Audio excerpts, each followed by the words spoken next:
সেদিন ছিল আমার একটা বার্থডের ইনভিটেশন, তাও আবার আমাদেরই ফ্ল্যাটে, তাই জন্য কিছুই সেরকম সাজিনি। জাস্ট একটু জামা পরেছি, লিপস্টিক লাগিয়েছি আর লাগিয়েছিলাম একটু ব্লাশ।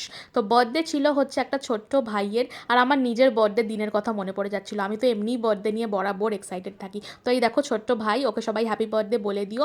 ওরই দেখো বার্থডে পালন করতে আমরা সবাই এসছি। আর এত মজা হয়েছে যে কি বলবো, এই সব দেখো ফাটিয়েছে চারিদিকে আর সব ফোম লাগিয়ে, মানে যা তা অবস্থা যাকে বলে, মানে চারিদিকে, মানে সবার গায়ে ফোম, চারিদিকে ফোম, মেঝেতে ফোম। তো মানে যা তা অবস্থা যাকে বলে। তো বাচ্চাগুলো তো খুবই মজা করেছে, আমরাও করেছি আর কি। তারপর খেয়ে নিলাম হচ্ছে বাটারস্কচ কেক, যেটা খেতে খুব সুন্দর ছিল। আর ডিনারে ছিল হচ্ছে ফ্রায়েড রাইস, তার সাথে ছিল হচ্ছে নান পুরি, যেটা অসাধারণ বানিয়েছিল। আর ছিল চানা মশালা, যেটা একদম দোকানকে হার মানাবে। আর ছিল হচ্ছে চিকেন। চিকেনটাও খেতে অসাধারণ, মানে প্রত্যেকটা আলাদা করে বলতে পারছি না, বাট সব খাবার এত টেস্টি ছিল যে কী বলবো।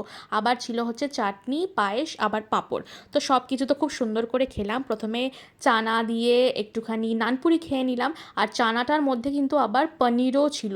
তো এটা বেসিক্যালি চানা পনির ছিল। আর সেটা এত ভালো হয়েছিল যে আমি কি বলবো, মানে একদম দোকানের মতো, বা দোকানের থেকেও বেশি ভালো যাকে বলে। আর তারপর খেয়ে নিয়েছিলাম চিকেন দিয়ে। তো এইভাবেই খেলাম, আর এত খেয়ে দে আমার অবস্থাটা জাস্ট দেখো, পুরো কাহিল যাকে বলে।